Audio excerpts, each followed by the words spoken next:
Hi everyone, welcome to back benchers physics. मेरा नाम है शिवांगी एंड आज हम एक बहुत इंपॉर्टेंट चैप्टर स्टार्ट करने वाले हैं विच इज करंट इलेक्ट्रिसिटी। ये चैप्टर आपके बोर्ड एग्जाम में अप्रोक्स 7 to 8 मार्क्स का आता है। इसमें से long answer question, short answer, MCQs, हर टाइप के क्वेश्चन पूछे जाते हैं। बहुत बहुत ज्यादा इंपॉर्टेंट चैप्टर है। इसमें डेरिवेशन, डेफिनेशन, न्यूमेरिकल्स सब कुछ इंपॉर्टेंट है एंड ये चैप्टर नंबर 3 है। तो आपने पढ़ा भी होगा, तो अगर आपने कंप्लीट कर लिया है तो क्विक रिवीजन हो जाएगी इस चैप्टर की आपकी। एंड अगर आपने नहीं पढ़ा है तो ये वीडियो बेस्ट है, क्योंकि बिल्कुल बेसिक से मैं आपको सारा कुछ इंट्रोड्यूस कराऊंगी। इलेक्ट्रिक करंट क्या होता है ना, ड्रिफ्ट वेलोसिटी क्या होती है, सब कुछ, सबकी डेरिवेशन है। सो प्लीज वीडियो को एंड तक जरूर देखना एंड चैनल सब्सक्राइब नहीं किया है तो प्लीज सब्सक्राइब। ऑल्सो वीडियो के नोट्स आपको डिस्क्रिप्शन में मिल जाएंगे, तो वहां से डाउनलोड कर लेना। एंड बिना टाइम वेस्ट किए लेट्स स्टार्ट अ वीडियो। ये आपका सिलेबस है, please go through it once. बहुत बहुत बड़ा चैप्टर है ये, अप्रोक्स 7 to 8 मार्क्स का आता है ना। मिस नहीं कर सकते हैं। जितना सेमीकंडक्टर की वेटेज है उतने ही इस चैप्टर की वेटेज होती है एंड बहुत इजी क्वेश्चंस होते हैं। न्यूमेरिकल्स भी होते हैं इस चैप्टर में से, डेरिवेशन भी पूछी जाती है, डेफिनेशंस भी पूछी जाती है। तो बहुत बहुत इंपॉर्टेंट चैप्टर है, ठीक है। यहाँ पे सबसे पहले है व्हाट इज इलेक्ट्रिसिटी। देखो, आपने एटम्स पढ़ा है ना। एटम्स में कितने सब एटॉमिक पार्टिकल्स होते हैं? 3 सब एटॉमिक पार्टिकल्स होते हैं। First is proton, neutron and electrons. तो इस चैप्टर में इलेक्ट्रॉन्स का बहुत ज्यादा रोल है, क्योंकि जब इलेक्ट्रॉन्स की मूवमेंट होती है ना, तभी क्या होता है, करंट प्रोड्यूस होता है। बट सिर्फ मूवमेंट से करंट प्रोड्यूस नहीं होता, मूवमेंट एक स्पेसिफिक डायरेक्शन में होनी चाहिए, उससे क्या होता है, करंट प्रोड्यूस होता है। तो इलेक्ट्रॉन्स पे नेगेटिव चार्ज होता है, जिसकी वैल्यू होती है 1.6 इंटू 10⁻⁻19 कूलम्स, राइट। इतना तो बेसिक नॉलेज है। उसके बाद करंट जो होता है उसको हम आई से डिनोट करते हैं। तो एक बार पढ़ लेते हैं कि flow of electric charge through conductors, इसको हम करंट कहते हैं। जब एक कंडक्टर में, अगर एक कंडक्टिंग वायर बना दूं मैं यहाँ पे, तो यहाँ पे जब बहुत सारे इलेक्ट्रॉन्स होते हैं, तो वो जब एक पर्टिकुलर डायरेक्शन में मूव करते हैं सारे इलेक्ट्रॉन्स, तो क्या प्रोड्यूस होता है, करंट प्रोड्यूस होता है। तो ये करंट इलेक्ट्रिसिटी में हम इन्हीं से ही डील करने वाले हैं कि करंट क्या होता है, ड्रिफ्ट वेलोसिटी क्या होती है, रेजिस्टेंस, ये सारी चीजें हम पढ़ेंगे, ठीक है। तो ये बस बेसिक था, आगे देखते हैं। करंट यही है, it is defined as the rate of flow of electric charge through a conductor. तो करंट को हम आई से डिनोट करते हैं, ठीक है। सी से डिनोट नहीं करते हैं, करंट को आई से डिनोट करते हैं। इसका फॉर्मूला क्या होता है, सबसे पहले Q by T, where I is current, ठीक है। और इसकी यूनिट क्या होती है करंट की, एम्पियर। Q होता है हमारा चार्ज और इसकी यूनिट होती है कूलम्स। एंड T क्या होता है हमारा, टाइम, और टाइम हम लेते हैं सेकेंड्स में, ठीक है। तो ये फॉर्मूला बन गया। अब दो टाइप के करंट होते हैं, average current and instantaneous current. Formula same ही है, charge by time, but representation अलग है। ये क्या होता है, dq by dt and I average is q by t। तो पूछ लेते हैं आपसे कि किसकी यूनिट क्या होती है। यूनिट लिखना तो बहुत ज्यादा इंपॉर्टेंट है। अगर इसकी यूनिट में लिखो तो आगे और दो टाइप की यूनिट होती है। देखो, सबसे पहले micro ampere and 1 milli ampere. तो माइक्रो एम्पियर में 10⁻⁻6 एम्पियर होता है एंड मिली में 10⁻⁻3 एम्पियर होता है ना। ये कन्वर्जन भी न्यूमेरिकल्स में आती है, तो आपको पता होना चाहिए। आगे चलते हैं। ये ऐसा यूनिट लिखी है, alright. 1 ampere is equal to coulomb per second. ये इसकी डेफिनेशन है कि जब एक कूलम का चार्ज फ्लो करता है किसमें, एक कंडक्टर में, 1 सेकेंड में, तब उस करंट को हम क्या बोलते हैं, 1 एम्पियर। इसकी डेफिनेशन इंपॉर्टेंट है, इसलिए मैंने यहाँ पे लिखी है, क्योंकि पूछता है डिफाइन 1 एम्पियर, ऐसे करके बोलेगा आपके। बहुत सारे मैंने सैम्पल पेपर्स में भी देखा है और क्वेश्चन पेपर्स में भी देखा है। तो ये बहुत इंपॉर्टेंट है, इसकी डेरिवेशन, इसको याद रखना। आगे चलते हैं। अब देखते हैं कि जो इलेक्ट्रिक करंट होता है उसका नेचर कैसा होता है। तो आप बोलोगे कि मैम इलेक्ट्रिक करंट के पास तो डायरेक्शन भी है और मैग्नीट्यूड भी है। तो जिन क्वांटिटीज के पास डायरेक्शन और मैग्नीट्यूड दोनों होते हैं वो तो वेक्टर क्वांटिटी होते हैं ना। तो इलेक्ट्रिक करंट तो वेक्टर होना चाहिए था, बट इलेक्ट्रिक करंट एक स्केलर क्वांटिटी होता है। क्यों होता है स्केलर क्वांटिटी, देखो, हालांकि उसके पास डायरेक्शन है, उसके पास मैग्नीट्यूड है, बट जब हम उसके मैग्नीट्यूड को ऐड करते हैं तो वो वेक्टर एडिशन के लॉज को फॉलो नहीं करता है, ठीक है। जैसे वेक्टर एडिशन में रिजल्टेंट आता था √a² + b² + 2ab cos theta, ऐसा फॉर्मूला था ना। तो वो इलेक्ट्रिक करंट के केस में अप्लाई नहीं होता है। अगर एक जगह से 2 एम्पियर आ रहा है, दूसरी जगह से 3 एम्पियर आ रहा है, तो नॉर्मल उसको प्लस करके वो 5 एम्पियर करंट हो जाता है। तो इसीलिए electric current is a scalar quantity. ध्यान रखना, डायरेक्शन होती है, जरूर होती है, बट वो एक स्केलर क्वांटिटी है। तो यही लिख रखा है, current is a scalar quantity, although current has direction it doesn't follow vector addition rules. तो अगर आपके मतलब कॉन्सेप्चुअल क्वेश्चन में अगर 2 मार्क में ये आ गया कि करंट स्केलर क्वांटिटी क्यों है जबकि उसके पास डायरेक्शन भी है, तो क्या लिखोगे कि वो वेक्टर एडिशन के रूल्स को फॉलो नहीं करता, इसीलिए क्या है, वो एक स्केलर क्वांटिटी है। फॉर एग्जांपल, यहां से अगर ये पॉइंट है, एक जंक्शन टाइप से है, तो यहां से एक वायर में 2 एम्पियर करंट आ रहा है, ठीक है। ये एक वायर है जिसमें 3 एम्पियर करंट आ रहा है, तो यहां से जो करंट जाएगा वो कितना होगा, 5 एम्पियर। नॉर्मल ऐड हो जाता है ना। सम ऑफ इनकमिंग करेंट्स, वो तो बाद में पढ़ेंगे कि किरचॉफ्स लॉ में आते हैं।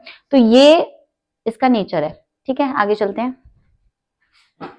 यहाँ पे एक छोटा सा न्यूमेरिकल प्रॉब्लम है। देखो, इफ 600 बहुत इजी है, सिर्फ फॉर्मूला बेस्ड है, बट मैंने इसलिए रख दिया कि आपको थोड़ा सा रिवाइज होता रहे कि क्या फॉर्मूलाज कैसे यूज करते हैं।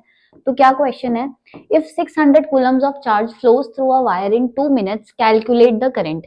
तो चार्ज जो होता है, चार्ज को हम Q से डिनोट करते हैं। तो Q कितना दे रखा है यहाँ पे, 600, एंड C का मतलब है कूलम्स, जो कि चार्ज की यूनिट होती है। टाइम दे रखा है 2 मिनट्स, तो time is equal to 2 minutes. इस 2 मिनट को हमें किस में कन्वर्ट करना होता है, सेकंड में। तो कितना हो जाएगा, 2 इंटू 60, तो 120 सेकेंड्स हो जाएंगे ये, ठीक है। Calculate the current, current calculate करना है, करंट होता है आई का formula I is equal to Q by T. तो यहाँ पे पुट कर दो 600 अपॉन 120, सॉल्व कर लो इसको, कितना आएगा, 5 एम्पियर,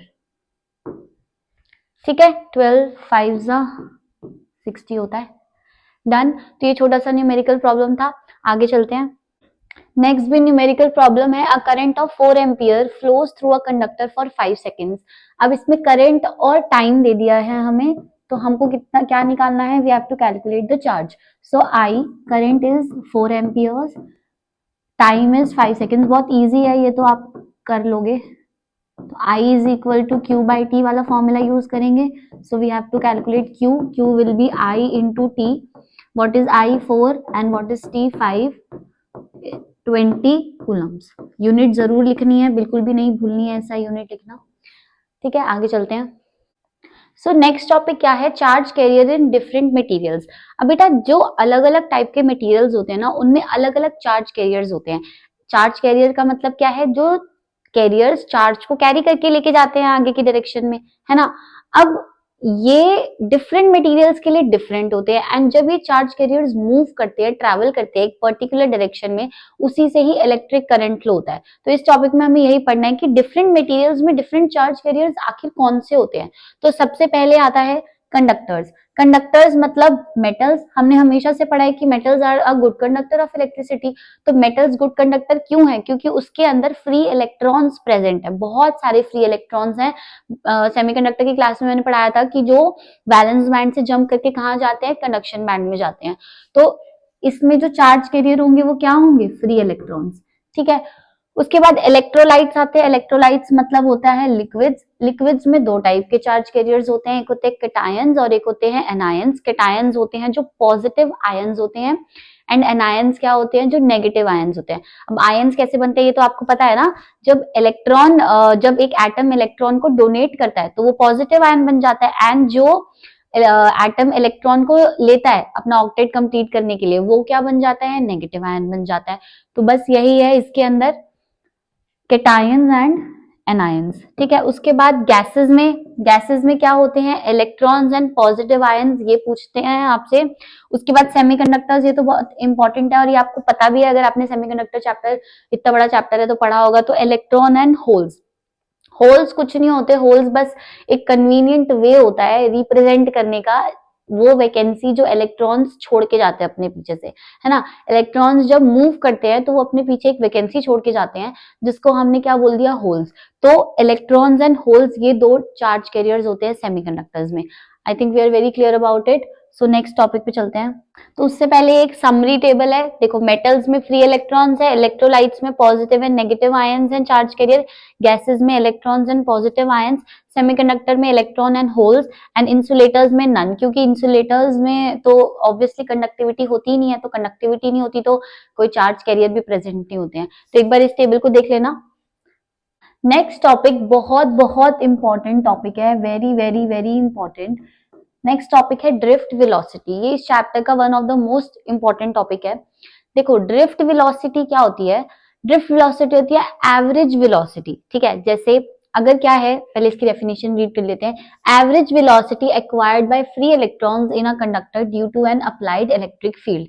अगर ये हमारे पास एक कंडक्टिंग वायर है, ठीक है, अब इसमें क्या है, इसमें बहुत सारे इलेक्ट्रॉन्स हैं, बहुत सारे फ्री इलेक्ट्रॉन्स हैं। कंडक्टर में तो फ्री इलेक्ट्रॉन्स होते हैं। अब ये फ्री इलेक्ट्रॉन्स क्या कर रहे हैं? ये फ्री इलेक्ट्रॉन्स रैंडमली मूव कर रहे हैं हर डायरेक्शन में, रैंडमली मूव कर रहे हैं हर डायरेक्शन में। ये इधर जा रहा है, ये इधर जा रहा है, ऐसे करके इधर जा रहा है, इधर जा रहा है, ठीक है। तो अभी आप एक बात बताओ, मैंने आपको बताया कि जब इलेक्ट्रॉन्स मूव करते हैं तो करंट प्रोड्यूस होता है ना। तो अगर स्विच ऑफ भी है तब भी ये इलेक्ट्रॉन्स रैंडम डायरेक्शन में मूव कर रहे हैं इस कंडक्टिंग वायर में, तो करंट प्रोड्यूस क्यों नहीं होता है? स्विच ऑन करते ही ऐसा क्या होता है कि करंट प्रोड्यूस होने लग गया है, बट स्विच ऑफ करते ही इलेक्ट्रिसिटी रुक जाती है? वो इसलिए होता है क्योंकि अभी ये इलेक्ट्रॉन्स एक रैंडम डायरेक्शन में मूव कर रहे हैं। तो जब ये रैंडम डायरेक्शन में मूव करते हैं ना, तो इनकी जो एवरेज वेलोसिटी होती है वो जीरो हो जाती है। मतलब जो इनिशियल एवरेज वेलोसिटी है वो कितनी हो जाएगी? जीरो हो जाएगी। तो जब हम इनको स्विच ऑन करते हैं, है ना, तो इसको एक पुश मिलता है, मतलब सारे के सारे इलेक्ट्रॉन्स एक ही डायरेक्शन में मूव करने लग जाएंगे। तो इस वजह से क्या होता है? इलेक्ट्रिसिटी प्रोड्यूस होती है। तो मूवमेंट ऑफ इलेक्ट्रॉन्स सिर्फ इलेक्ट्रिसिटी प्रोड्यूस नहीं करता, movement of electrons in a specific direction electricity को प्रोड्यूस करता है, ठीक है। तो ड्रिफ्ट वेलोसिटी यही है कि हर इसकी एवरेज वेलोसिटी कितनी है फ्री इलेक्ट्रॉन्स की, जो कि एक कंडक्टिंग वायर में है, इसको ड्रिफ्ट वेलोसिटी कहते हैं। उसके बाद है रिलैक्सेशन टाइम। रिलैक्सेशन टाइम क्या होता है? जब मानो कि ये एक इलेक्ट्रॉन है, ठीक है, ये कंडक्टिंग वायर में है, और ये दूसरा इलेक्ट्रॉन है, ये तीसरा इलेक्ट्रॉन है। तो अगर ये रैंडमली मूव कर रहे हैं तो ये आपस में टकराएंगे। तो ये इसके साथ कोलिजन किया, मान लो इसने, है ना, इसने ये यहाँ था, मान लेते हैं ये रेस्ट पे है, तो ये यहाँ पे गया एंड इसने इससे कोलिजन किया। जब इसने इससे कोलिजन किया तो क्या होगा? फिर ये अब इस इलेक्ट्रॉन के पास जाएगा कोलिजन करने के लिए, है ना। तो कितना टाइम लिया उसने एक कोलिजन के बाद दूसरे कोलिजन में, उसने जितना टाइम लिया उसी को ही रिलैक्सेशन टाइम कहते हैं। जब वो यहाँ पे आया, उसने इस फर्स्ट वाले इलेक्ट्रॉन ने सेकंड वाले इलेक्ट्रॉन से कोलाइड किया, ठीक है। उसके बाद जो फर्स्ट वाला इलेक्ट्रॉन था वो यहाँ पे पहुंच गया, अब वो थर्ड वाले इलेक्ट्रॉन से कोलिजन करने के लिए आएगा। तो जितना टाइम इंटरवल है यहां से लेकर यहां तक पहुंचने में, उसी को ही हम उसका एवरेज ले लेते हैं ऐसे सारे टाइम इंटरवल्स का, तो उसी को ही क्या कहते हैं? Relaxation time. मतलब कितनी देर वो सिर्फ रिलैक्स्ड रह के मूव किया एंड उसके बाद उसने कोलिजन किया। तो average time between successive collisions, इसी को ही हम क्या कहते हैं? Relaxation time. एंड इसको टाउ से डिनोट करते हैं, ऐसे करके टाउ इससे डिनोट करते हैं। ये टॉर्क भी होता है रोटेशन वाले चैप्टर में, बट अभी यहाँ पे रिलैक्सेशन टाइम का रिलैक्सेशन टाइम है। एंड ड्रिफ्ट वेलोसिटी होती है वीडी, ठीक है। तो अब इसकी एक डेरिवेशन है बहुत बहुत ज्यादा इंपॉर्टेंट, जो आपसे पूछता है पेपर में, तो एक बार वो देख लेते हैं कि क्या है। उसके लिए ना सबसे पहले देखो, एक फिर से एक कंडक्टिंग वायर कंसीडर करो जिसमें इलेक्ट्रॉन्स हैं, फ्री इलेक्ट्रॉन्स हैं एंड वो रैंडमली मूव कर रहे हैं। फ्री इलेक्ट्रॉन्स हैं एंड वो क्या कर रहे हैं? रैंडमली मूव कर रहे हैं। बहुत इंपॉर्टेंट डेरिवेशन है, बहुत पूछते हैं पेपर में। तो क्या लिखेंगे? अब मान लेते हैं कि हर इलेक्ट्रॉन की कुछ इनिशियल वेलोसिटी है u1। इनिशियल वेलोसिटी को हम u से डिनोट करते हैं, तो u1 u2 u3 ऐसे करके इनकी इनिशियल वेलोसिटी है। तो यहाँ पे मैं लिख रही हूँ लेट u1, u2, वेक्टर लगा देना u3, u4 and up to un, मतलब अगर n नंबर ऑफ इलेक्ट्रॉन्स हैं, be the initial velocity of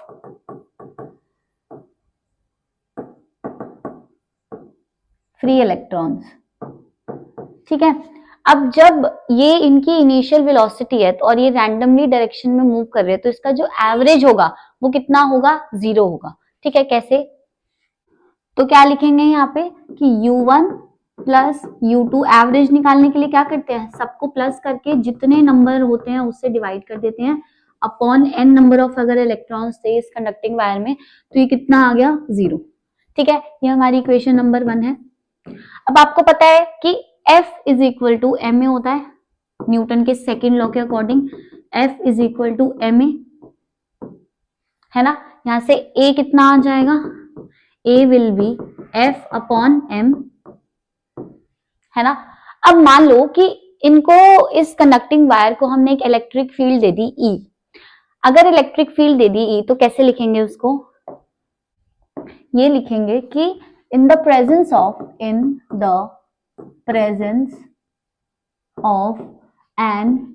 external electric field, in the presence of an external electric field E vector, अगर उसको conducting wire को एक electric field दे दी E vector, तो पूरे के पूरे जो इलेक्ट्रॉन्स होंगे उन पे एक फोर्स लगेगा, एक पुश लगेगा। So the free electrons will experience, क्या एक्सपीरियंस करेंगे फ्री इलेक्ट्रॉन्स, अ फोर्स, है ना। और वो फोर्स की वैल्यू क्या होगी, माइनस E और E।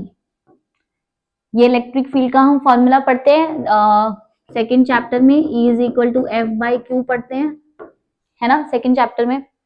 तो F यहां से कितना आ जाएगा, क्यू ई, एंड Q मतलब इलेक्ट्रॉन पे कितना चार्ज होता है, माइनस E, तो यहाँ माइनस लिख देंगे और ये E। ठीक है, तो यहां से ये F is equal to minus e into e आ गया। अब यहां पे देखो, तो इसकी वैल्यू यहाँ पे पुट कर देते हैं ए में। ए क्या आया था हमारा, a is equal to f upon m था, एफ की जगह पुट कर दो माइनस ई बाय एम। समझ गए, ये एक्सेलरेशन की वैल्यू आ गई। This is equation number 2। अच्छा, अब जब इनको एक पुश मिल गया तो अब कंडक्टर कैसा दिखेगा, कुछ ऐसा दिखेगा, ये कंडक्टिंग वायर की सारे के सारे जो इलेक्ट्रॉन्स हैं वो सब एक ही डायरेक्शन में मूव करने लग जाएंगे। तो क्या प्रोड्यूस होगा, इलेक्ट्रिक करंट प्रोड्यूस होगा। ठीक है, अब जब सारे एक ही डायरेक्शन में मूव करने लग गए तो अब इनकी कुछ फाइनल वेलोसिटी होंगी, v1 v2 v3 v4 and so on. तो फाइनल वेलोसिटीज कैसे लिखेंगे, v1 क्या होता है बेटा, v का formula v is equal to u plus A T होता है, फर्स्ट इक्वेशन ऑफ मोशन, है ना। तो v1 कितनी हो जाएगी, u1 प्लस a t1, यही हो जाएगा। मतलब t1 क्या है यहाँ पे कि फर्स्ट इलेक्ट्रॉन को कोलिजन में कितना टाइम लगा है ना। एंड a क्या है, एक्सेलरेशन, सबकी एक्सेलरेशन तो सेम है क्योंकि एक्सेलरेशन में कुछ भी ऐसी चीज नहीं है जो अलग इंडिविजुअल इलेक्ट्रॉन पे डिपेंड कर रही है। देखो एक्सेलरेशन का फॉर्मूला क्या है, ई बाई एम। ई इलेक्ट्रॉन का चार्ज जो कि सेम होता है, एम मास ऑफ इलेक्ट्रॉन जो कि सेम होता है, ई इलेक्ट्रिक फील्ड जो कि हमने सेम प्रोवाइड करी है पूरे के पूरे कंडक्टर में। तो कुछ भी ऐसा नहीं है जो इंडिविजुअल इलेक्ट्रॉन के लिए हमें A1 A2 A3 लिखना हो। तो ये आ गया। सिमिलरली यहाँ पे V2 कितना होगा, V2 will be U2 plus A T2 ऐसे करके, है ना, एंड सो ऑन। और यहाँ पे अगर Vn लिखना हो तो Vn मतलब nth के लिए कितना आ जाएगा, Un प्लस A Tn। ठीक है, ये सारी क्या हो गई, हमारी वेलोसिटीज हो गई। अब अगर इनका एवरेज लेंगे तो इनका एवरेज ही ड्रिफ्ट वेलोसिटी होता है। आपको पढ़ाया था ना, ड्रिफ्ट वेलोसिटी क्या होता है, एवरेज होता है इन सब वेलोसिटीज का। तो इसका एवरेज लेंगे अब। सो Vd मतलब एवरेज क्या होगा, V1 plus V2 plus V3 and कहां तक जाएगा, Vn अपॉन n। ठीक है, so Vd is equal to, V1 की वैल्यू पुट कर देते हैं U1 प्लस AT1, यही आई थी, ये देखो यहाँ पे U1 प्लस AT1। V2 की वैल्यू कितनी आई थी, U2 plus AT2 plus and n तक लिख देते हैं अपॉन नंबर ऑफ इलेक्ट्रॉन्स कितने हैं n। So Vd is equal to u को एक साथ ले लो, u1 plus u2 up to un, है ना, प्लस a कॉमन लेके t1 ले लो, t2 up to tn, n upon में क्या हो जाएगा n, n तो कॉमन है। अब अगर n को डिस्ट्रीब्यूट कर दो, n को इसके नीचे ले जाओ और इसके नीचे ले जाओ, तो कैसा दिखेगा ये, vd is equal to u1 plus u2 plus u3 up to un upon में n, ठीक है, plus a t1 plus t2 dot dot dot tn upon n। अब ये चीज क्या है, ये क्या लिखा था सबसे पहले, जो सबसे फर्स्ट इक्वेशन थी उसमें क्या लिखा था कि एवरेज वेलोसिटी, जो एवरेज इनिशियल वेलोसिटी होती है इलेक्ट्रॉन्स की, वो कितनी होती है, 0। तो यहाँ पे ये पूरी की पूरी क्वांटिटी कितनी हो जाएगी, 0 हो जाएगी।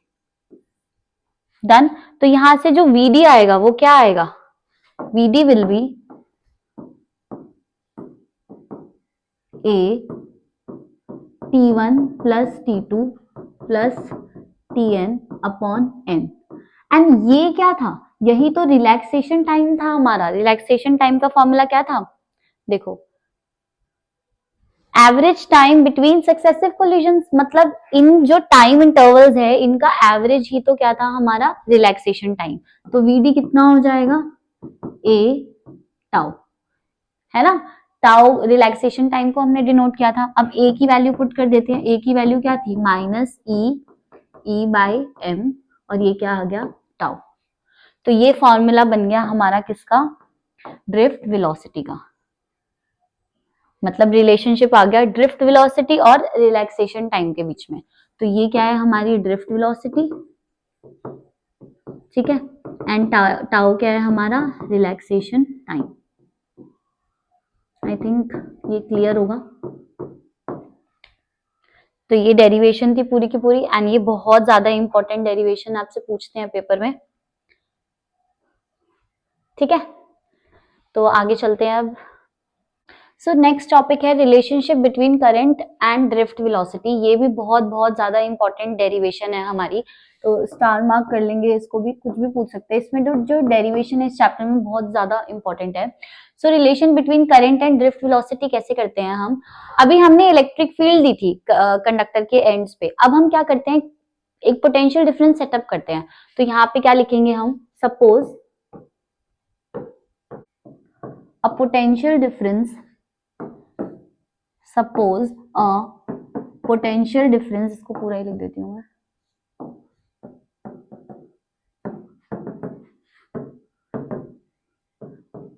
is given across the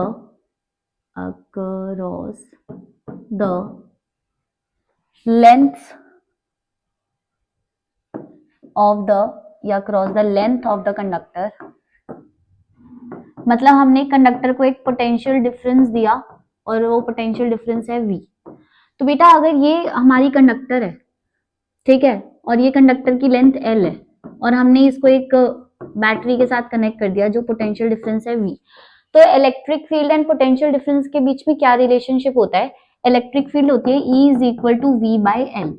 ये फॉर्मूला याद रखना है, E मतलब इलेक्ट्रिक फील्ड जो सेटअप हुई, V मतलब पोटेंशियल डिफरेंस जो हमने दिया, एंड L मतलब जो लेंथ है कंडक्टर की, ठीक है। अच्छा, अब स्मॉल n को डिनोट करते हैं, स्मॉल n है number of electrons per unit length,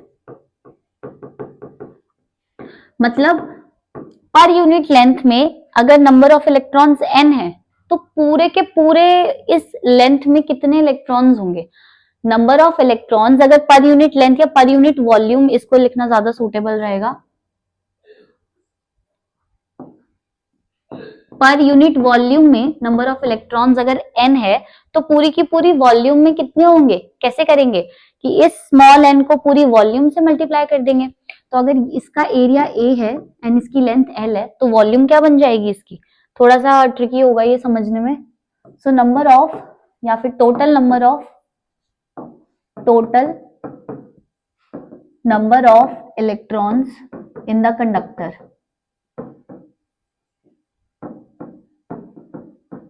total number of electrons कैसे निकालेंगे? जो पर यूनिट वॉल्यूम में है उसको पूरी की पूरी वॉल्यूम से मल्टीप्लाई करके, है ना। तो n इंटू, अब वॉल्यूम कैसे निकालते हैं? वॉल्यूम को ऐसे लिख सकते हैं area into length, v is equal to ऐसे लिख सकते हैं एरिया इंटू लेंथ, ठीक है। तो यहाँ पे लिखेंगे a इंटू एल।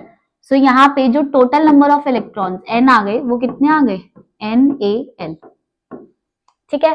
अब चार्ज कितना होगा? टोटल चार्ज, अगर एक इलेक्ट्रॉन पे E चार्ज होता है तो टोटल चार्ज कितना हो जाएगा? सो टोटल चार्ज Q कितना होगा? अगर इतने नंबर ऑफ इलेक्ट्रॉन्स हैं और एक पे E चार्ज है तो E इंटू NaL, ये हमारा क्या हो जाएगा? Q, ठीक है। अब एक फॉर्मूला है, बहुत पॉपुलर सा formula, I is equal to Q by t, मतलब current is equal to charge by time. तो उसको यहाँ पे पुट कर देते हैं, चार्ज की वैल्यू को यहाँ पे E-N-A-L अपॉन टी, ठीक है। तो I इज इक्वल टू, अब एक बात बताओ, लेंथ अपॉन टाइम क्या होता है? लेंथ अपॉन टाइम वेलोसिटी होता है, और इसे कोई हम यहाँ पे क्या लिखेंगे? ड्रिफ्ट वेलोसिटी, मतलब वीडी। तो आई का फॉर्मूला क्या आ गया? NeA/Vd। ये बहुत बहुत इंपॉर्टेंट फॉर्मूला है, इससे न्यूमेरिकल्स भी आते हैं, इसकी डेरिवेशन भी पूछी जाती है, तो प्लीज अच्छे से करना है इसको, ठीक है। इसमें बस यही चीज समझनी थी कि जो n है वो number of electrons per unit volume है, उसको क्या किया हमने कि ये अगर हमारी पर यूनिट वॉल्यूम में अगर नंबर ऑफ इलेक्ट्रॉन्स n है, स्मॉल n, तो पूरी की पूरी वॉल्यूम में कितने होंगे उसको मल्टीप्लाई कर देंगे पूरी वॉल्यूम से, एंड पूरी volume v is equal to क्या होती है? a into L. तो ये फॉर्मूला आ गया हमारा I is equal to NeA/Vd, which is the relationship between current and drift velocity, ठीक है। तो प्लीज इसको अच्छे से करना है, इस वाली डेरिवेशन को। आगे चलते हैं, इसका फिजिकल इंटरप्रिटेशन क्या होगा इस फॉर्मूले का? देखो I is equal to NeA/Vd आया है, ये VDD यहाँ पे आएगा, ठीक है। I is directly proportional to n, मतलब जितने नंबर ऑफ इलेक्ट्रॉन्स होंगे पर यूनिट वॉल्यूम उतना ही हमारा क्या होगा? करंट होगा। जितने नंबर ऑफ फ्री इलेक्ट्रॉन्स उतना ज्यादा करंट, ठीक है। Second, I is directly proportional to area, जितनी थिक वायर होगी उतना ज्यादा करंट होगा, मतलब सबके डायरेक्टली प्रोपोर्शनल है। थर्ड पार्ट में क्या है कि I is directly proportional to Vd, मतलब जितनी ड्रिफ्ट वेलोसिटी होगी इलेक्ट्रॉन्स की उतना ज्यादा उसका करंट होगा। And then I is directly proportional to E, मतलब वो तो चार्ज ही है, ये तो कांस्टेंट ही है ना। आगे चले, इसके और सारे कैसे हो सकते हैं? देखो, सबसे पहला फॉर्मूला हमने क्या पढ़ा था? Vd is equal to minus E tau by M, ये पढ़ा था, ठीक है। उसके बाद second formula E is equal to V by L, E is equal to V by L, ठीक है। अब यहां पे इसको कन्वर्ट कैसे करेंगे? ये जो E की वैल्यू है इसको यहाँ पे पुट कर दो, सो Vd क्या हो जाएगा? Vd will be minus E V tau by M L, ये बन गया। तो ये हमारा थर्ड फॉर्मूला बन गया, ठीक है। फॉर्मूले से फॉर्मूला ही बना रहे हैं हम, तो यही है E we tau by M L. उसके बाद यहाँ पे फोर्थ फॉर्मूला हमने क्या पढ़ा? I is equal to NeA/Vd, है ना। अब ये जो Vd है इसकी वैल्यू यहाँ पे पुट कर दो, तो ये कितना बन जाएगा? I is equal to NeA/Vd की value minus E V tau by M l, e into e कितना हो जाएगा? NE square AV tau by M l, ठीक है। तो ये हो गया हमारा फिफ्थ फॉर्मूला। तो अभी दो डेरिवेशन से हमने 5 फॉर्मूलाज डेराइव कर लिए हैं, तो ये बहुत बहुत इंपॉर्टेंट है। अपनी फॉर्मूला नोटबुक में इसको लिखो कि ये 5 फॉर्मूलाज हैं, किसी पे भी बेस्ड क्वेश्चन आ सकता है, कैसा भी न्यूमेरिकल आ सकता है, ना आपको सॉल्व करना पड़ेगा। आगे चले, ये एग्जाम्पलर प्रॉब्लम है, एक बार इसको देख लेना। यहाँ पे ड्रिफ्ट वेलोसिटी हमें कैलकुलेट करनी है, इसको देखो, रीड कर लो एक बार इसको। क्या दिया है? A copper wire of cross sectional area, area दिया है अपने को A is equal to 2 into 10 to the power minus 6 metre square, carries a current of 3 ampere, I दिया है 3 एम्पियर, ठीक है। Calculate the drift velocity of electrons if the number density is, number density मतलब small n की value दी है अपने को कितनी?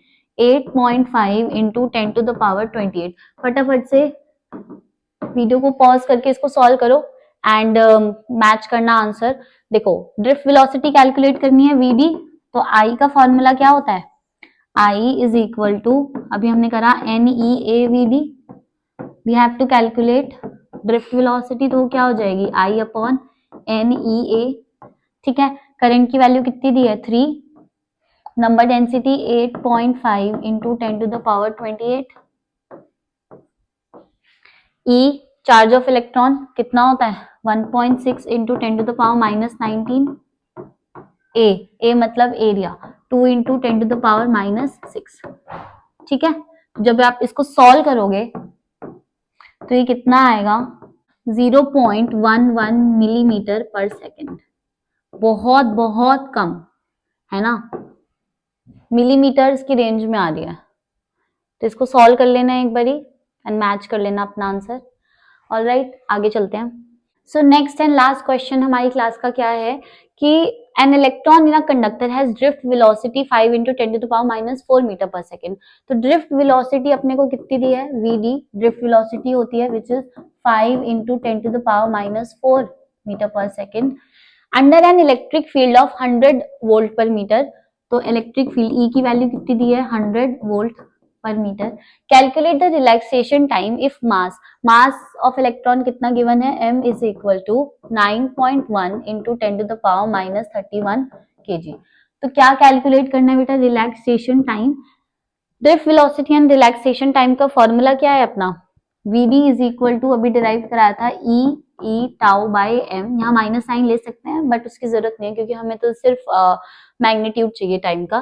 तो टाउ यहाँ से टाउ निकालना है तो क्या हो जाएगा M V D upon E into E which is equal to, put कर दो सारी वैल्यू।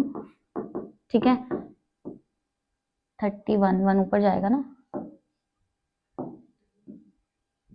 ठीक है, वीडी कितना गिवन है 5 into 10 to the power minus 4, उसके बाद ई की वैल्यू तो अपने को पता ही है 1.6 into 10 to the power minus 19। सारी वैल्यूज आपको क्वेश्चन में नहीं गिवन होंगी, तो इसमें मास दिया है मैंने बट मास भी जनरली नहीं गिवन होता। उसके बाद ई इज 100, तो इसको सॉल्व करोगे जब आप तो आपका आएगा 28.4 सेकेंड्स, ये आपका रिलैक्सेशन टाइम आएगा, मतलब average time between two successive collision ये आएगा। इसको सॉल्व कर लेना प्लीज, अपने न्यूमेरिकल के आंसर्स को बिल्कुल लास्ट तक पहुंचाया करो तभी फुल मार्क्स मिलेंगे।